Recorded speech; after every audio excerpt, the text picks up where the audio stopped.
The days in my village passed like shadows across stone, unchanging, unyielding. I rose with the dawn, though no wolf stirred within me to greet the sun. The others carried their beasts in their blood, their eyes flashing with the silver of power when the moon called them. I carried nothing. My body was barren, my spirit wolfless. I was a husk among the living, tolerated only because I kept to silence and did not ask for more than scraps. The women whispered when I passed, their voices sharp as thorns. "She will never bear," they said. "She will never shift." Their words clung to me like smoke, but I had learned to breathe through it. My hands found work in weaving, in telling stories to children who did not yet know to despise me.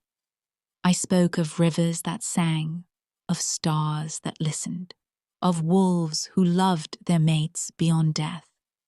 They listened with wide eyes, though their mothers pulled them away, fearful that my emptiness might stain them. My father's gaze was heavy with disappointment, though he rarely spoke it aloud. He had 2 daughters, one bright, one broken. My younger sister, Ilara, carried the promise of fertility and the spark of a wolf already stirring in her veins. She was the jewel of our house, the one who might marry into strength. I was the stone left in the dust. It was on a day of brittle cold that the king's beta rode into our village. His horse was black as midnight, its hooves striking sparks against the frozen earth. The villagers gathered, heads bowed, for none dared meet the eyes of one who carried the Alpha King's command. His cloak bore the crest of the royal pack, and his voice was iron when he spoke. "The king demands tribute," he said. "Taxes are due, and those who cannot pay will offer blood instead." A murmur rippled through the crowd. My father's hands trembled at his sides. The harvest had been poor, and the coin was gone. Fear gnawed at the edges of his pride. The beta's gaze swept over us like a blade, pausing on Ilara, whose beauty shone even in her terror. My father stepped forward, his voice breaking. "Take her," he said, and his hand fell upon my shoulder. "Take Serena.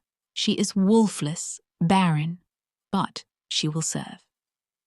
The words struck me harder than any blow. My breath caught, but I did not cry out. Ilara's eyes widened, relief and guilt mingling in their depths. My mother turned her face away. I stood still, as if carved from stone, while the beta's eyes narrowed. He studied me, and I felt the weight of his judgment. "She will do," he said at last. His hand seized my arm, and the crowd parted, as though I carried plague. I did not look back as they led me away. My father's betrayal burned in my chest, but beneath it lay a strange calm. I had always known I was expendable. Now it was proven. The journey to the capital was long and merciless. The beta offered no words, no kindness. I rode behind him, bound by silence, the cold biting into my skin. The road wound through forests where wolves howled in the distance, their voices a reminder of what I lacked. My body ached, but I did not falter. I would not give him the satisfaction of seeing me break. Nights were cruel. We camped beneath bare branches, the fire small and grudging. He ate alone, and I chewed stale bread, my stomach twisting. Sleep came fitfully, haunted by dreams of teeth and shadows. I woke with frost on my lashes, my breath a ghost in the air. I thought of my sister, safe in her bed, her future untouched. I thought of my father, who had traded me like coin. Shame pressed against me, but I held it close, as if it were armor. Betrayal had carved me hollow, yet within that hollow space, a quiet strength stirred. If I was to be cast into darkness, I would walk with my head unbowed. Days blurred into one another. The land grew harsher, the air heavier. Villages gave way to stone roads, and soon the horizon bore the shape of towers. My heart stilled as the capital rose before me, vast and merciless. The castle loomed above all, its walls black as obsidian, its spires clawing at the sky. I felt the weight of fate pressing down, closing around me like a cage. The air thickened, and my breath faltered. The castle was no mere dwelling. It was a maw, waiting to swallow me whole. And as its gates yawned open, I knew my life, as I had known, it was ending. The castle swallowed me whole the moment its gates closed behind us. The air was colder within, heavy with the scent of iron and stone. Torches burned along the walls, their flames casting shadows that seemed alive, reaching for me as I was led deeper into its belly. My feet dragged against the polished floors, though the beta's grip on my arm allowed no pause. We were taken first to a chamber where the walls dripped with dampness. Other girls were already there, their faces pale, their eyes wide with terror. They had been gathered from villages like mine, tributes offered to the king. None spoke. Silence pressed upon us like a shroud. The women who awaited us were not gentle. They wore grey robes, their hair bound tightly, their eyes sharp as knives. They inspected us as one might livestock, their hands cold and unyielding, fingers pressed against my ribs, my hips, my jaw. They spoke of me as though I were not present. "Too thin," one muttered, "but her skin is clear." Another tugged at my hair, frowning. "She will do." I clenched my teeth, refusing to flinch. Shame burned through me, but I held it close, as if it were the only warmth I had. We were stripped of our clothes, our village garments tossed aside like rags. Naked, we were herded into a stone chamber where water poured from pipes above. It was not warm. It struck my skin like needles, washing away the dust of the road, but leaving me raw. The women scrubbed us with rough cloths until my flesh stung. My hair was combed with iron teeth, pulling until tears pricked my eyes. When they were finished, they clothed us in plain gowns of white linen. The fabric was thin, offering no comfort, no protection. We were made uniform, stripped of identity. Rules were spoken then, in voices that carried no mercy. You will not speak unless spoken to. You will not look the king in the eyes unless commanded. You will not resist. You will not flee. If you disobey, you will be punished. The words sank into me like stones. I felt myself hollowing further, becoming less than human. We were led into a great hall, its ceiling lost in shadow. The floor was black marble, polished until it reflected our trembling forms. At the far end, upon a throne carved of obsidian, sat the Alpha King, Darius. He was vast, his presence filling the hall more than the torches or the stone. His hair was dark, his eyes unreadable, cold as winter rivers. He did not move as we entered, but I felt his gaze sweep over us, stripping us bare once more. The girls beside me trembled, some weeping softly. I stood still, though my heart thundered against my ribs. I had heard tales of him, how he ruled with iron, how his wolf was unmatched, how no human dared defy him. Now he was before me, and the tales seemed pale shadows compared to the truth. The beta announced us, his voice echoing. "Tributes, my king, offered from the villages." Darius rose then, slow, deliberate. His steps were soundless upon the marble. He moved among us, his gaze piercing, his silence heavier than words. One girl whimpered as he passed, another fainted, collapsing to the floor. He did not pause. When his eyes fell upon me, I felt the air shift, my breath caught, my body rigid. He studied me, his gaze lingering longer than on the others. I could not read him. His face was carved from stone, his eyes fathomless. Yet something stirred in that silence, something that made my skin prickle. He stopped before me. The hall seemed to hold its breath. His voice, when it came, was low, resonant, carrying the weight of command. This one. The words sealed my fate. The women seized me, pulling me from the line. The others watched with relief, with pity, with fear. I did not resist. My legs moved, though they felt no longer mine. I was led through corridors that twisted like veins, deeper into the castle. Guards followed, their armor gleaming, their faces hidden. The air grew heavier, the silence thicker. At last, we stopped before a door unlike the others. It was tall, carved with symbols I did not know, guarded by men whose eyes glowed faintly with the power of their wolves. The women released me, stepping back. "This is the chamber," one said. Her voice was flat, but her eyes flickered with something, fear, perhaps, or pity. I stood before the door, my breath shallow, my heart a drumbeat of dread. The wood seemed alive, pulsing with secrets.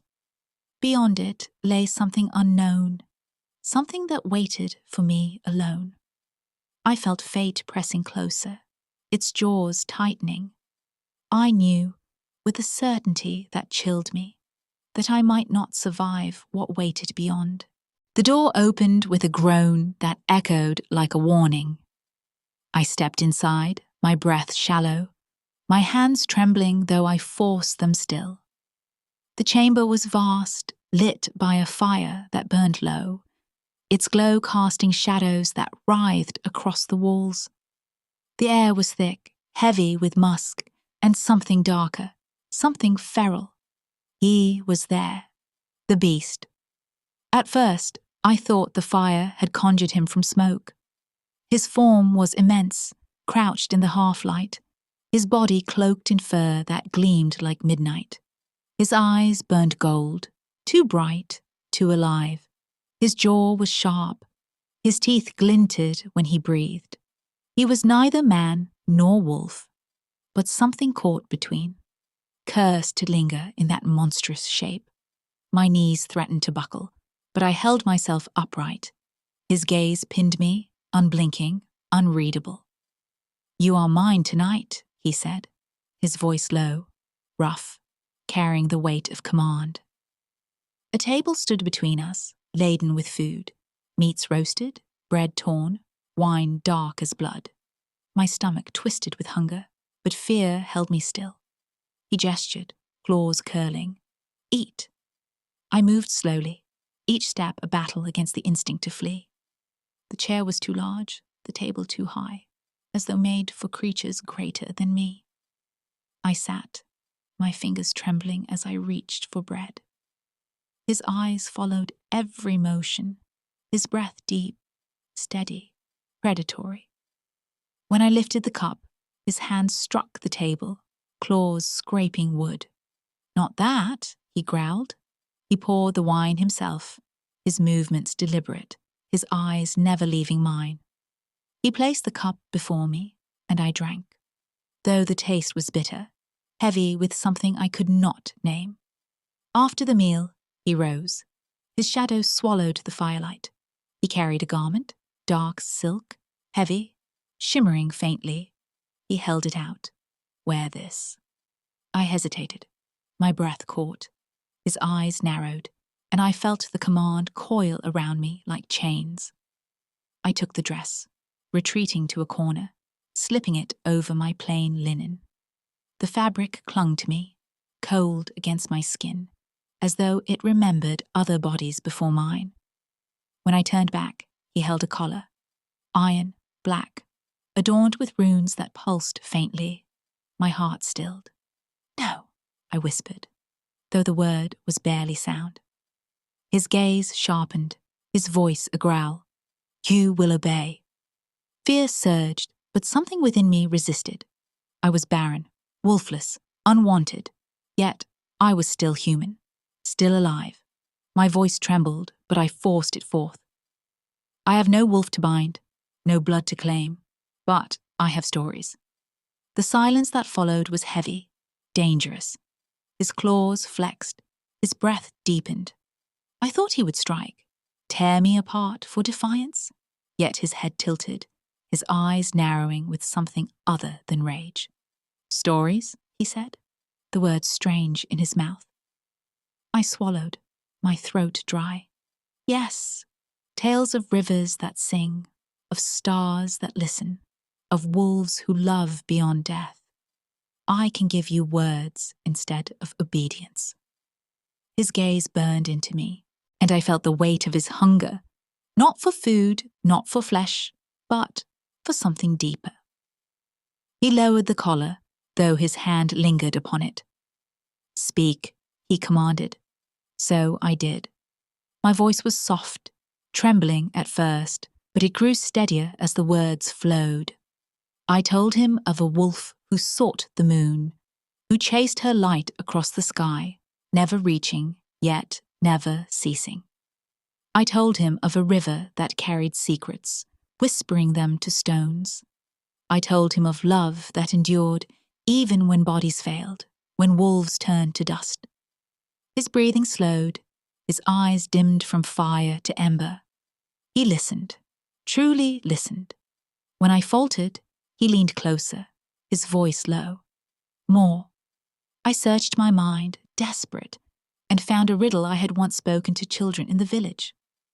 What walks without feet, speaks without tongue, and dies when the sun rises? His eyes gleamed, his lips curling faintly.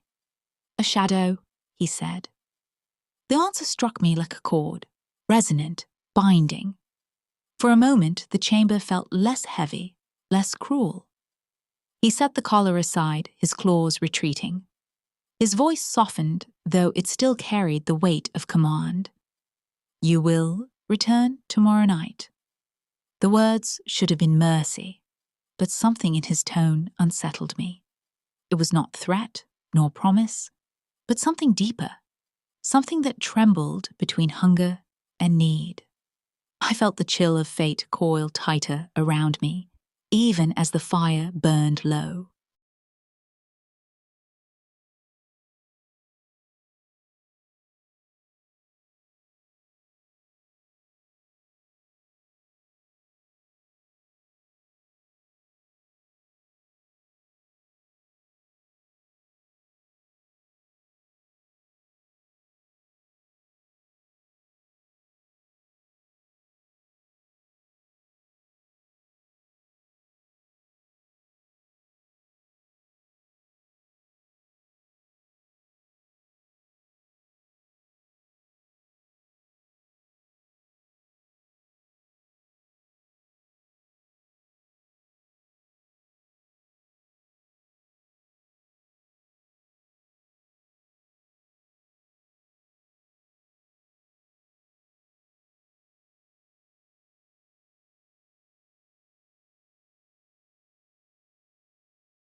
The second night came like a storm held in silence. The guards led me once more through the winding corridors, their armor whispering against stone. My body trembled, though I forced my steps steady. The door loomed before me, carved with runes that pulsed faintly, as though alive. When it opened, the chamber breathed its heavy air upon me, thick with musk and fire. He was waiting.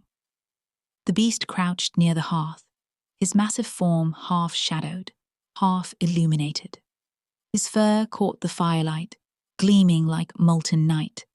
His eyes burned gold, too bright, too knowing. He turned as I entered, and the weight of his gaze pressed against me, pinning me in place. "You returned," he said, his voice rough, low, carrying both command and something else, something that trembled beneath. I bowed my head, though my heart thundered. "You commanded it." He rose, towering, his claws glinting. "Sit." The table was set again, laden with meats and bread, though untouched. I obeyed, my hands trembling as I reached for food. He watched, silent, his breath deep, steady, yet strained. The collar lay upon the table, black iron, runes glowing faintly. He touched it, his claws tracing its edge. "This binds," he said softly, almost to himself. "It binds what should not be free." I dared to speak. "You are bound." His head snapped toward me, a growl rumbling deep in his chest. The fire flared, shadows leaping. I froze, my breath caught, certain I had overstepped. Yet his eyes did not strike me down. They burned with something else. Anger, yes, but also sorrow. "Tell me," he said, his voice sharp, commanding. "Tell me a story." I swallowed, my throat dry. My mind searched, and I found one, old and heavy. "There was once a king," I began, my voice trembling. "A king who ruled wolves with iron. He was strong, feared, but he was broken. His fate was bound to the moon, yet the moon turned her face away. He hunted her light, but she fled. His people saw only his strength, never his sorrow. And so he wore a crown of silence, and his heart became a cage." The beast's breath deepened, his claws digging into the wood of the table. His body trembled, his eyes flaring brighter. "Enough," he growled, the sound shaking the chamber. I faltered, fear surging, but I did not stop. "The king was cursed," I whispered. "Cursed to wear two skins, cursed to fight himself. He was feared, but he was alone."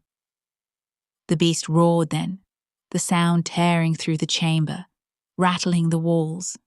The fire flared, the collar clattered to the floor. I shrank back, my body rigid, certain he would strike. Yet he did not.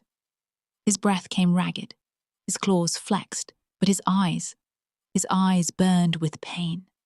He turned away, his massive shoulders heaving. His voice, when it came, was broken, raw. "You speak of things you do not understand." I rose slowly, my fear trembling into something else. Curiosity, sorrow. "Then tell me," I said softly. "Tell me what binds you." Silence stretched, heavy, suffocating. At last, he turned back. His eyes dimmed from fire to ember, his breath steadied. He moved closer, each step deliberate, his shadow swallowing mine. His hand, clawed, immense, lifted. I flinched, but he did not strike. Instead, he touched my arm, lightly, carefully, as though afraid of breaking me. His claws grazed my skin, cold, yet trembling. The touch was not intimate, but it was heavy with meaning. It was restraint. It was struggle. I felt the war within him, the beast and the man tearing against each other. His breath shuddered, his eyes burned, and I knew he was fighting himself. "Do not speak of kings," he whispered, his voice raw. "Do not speak of fate." I met his gaze, though my heart trembled. Then I will speak of wolves, I said softly, of wolves who love beyond death. His hand lingered, his claws trembling against my skin. His eyes held mine, and for a moment the chamber was silent, the fire stilled, the world narrowed to breath and gaze. And then I saw it. In the depths of his golden eyes, beneath the fire, beneath the curse, something flickered, something terrifyingly human. The summons came at twilight, when the castle's stones seemed to breathe with the weight of centuries, and the torches burned with restless flame. I was led once more into the great hall, its vastness swallowing me whole. The throne of obsidian loomed at the far end, sharp as a blade, and upon it sat King Darius.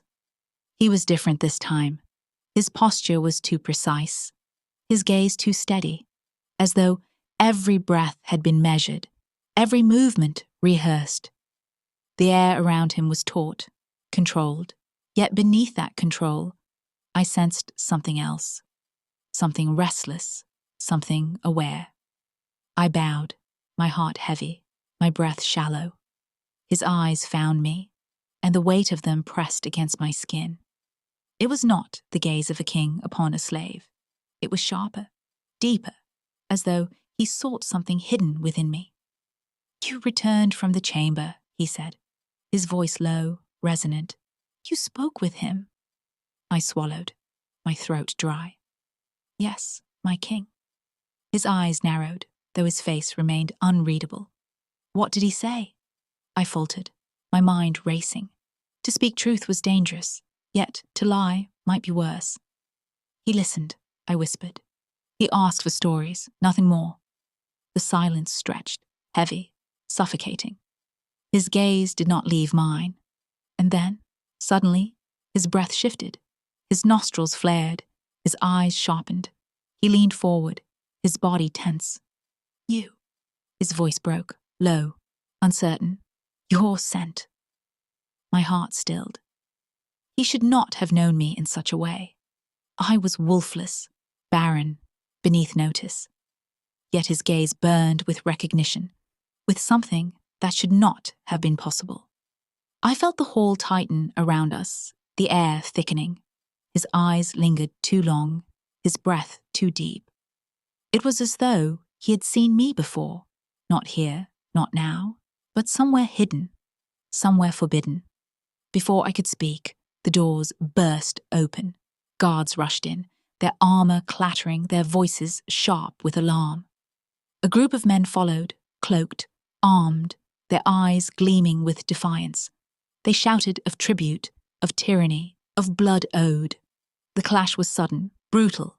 Steel rang against steel, torches flared, shadows writhed. I stumbled back, my breath caught, fear surging.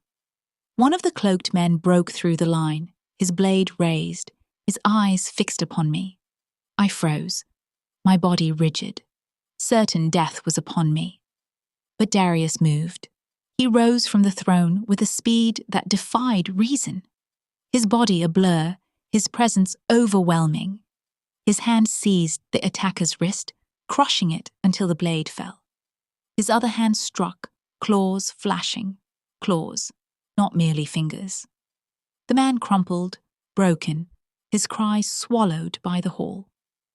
The king stood before me then, his body shielding mine, his breath ragged, his eyes burning. It was not logic that had driven him. It was instinct. He had protected me as though I were not tribute, not slave, but something claimed. The hall fell silent, the attackers subdued, the guards victorious. Yet my breath did not steady. I stared at him, at the king who should have remained cold, distant, untouchable. His body trembled faintly, his eyes locked upon mine. Shock coiled within me, sharp and relentless. Denial surged, yet it faltered beneath the weight of what I had seen. He had moved not as a ruler, but as something else, something bound to me. The servants whispered at the edges of the hall. their faces pale, their voices hushed.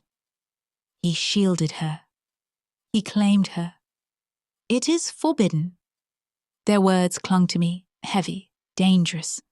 His gaze held mine, unyielding. And in that gaze I saw it, the flicker of gold, the burn of fire, the echo of the beast. My breath caught, my body rigid. The truth trembled at the edge of revelation, too vast, too dangerous. He stepped closer, his voice low, raw, carrying command and something deeper. You are mine. The words struck like chains, binding, undeniable. My heart thundered, my breath faltered. I realized then, with a certainty that chilled me, that I could not escape my fate. Thank you for listening. If this story found a place in you, come back when your heart wants another. With love, Claire,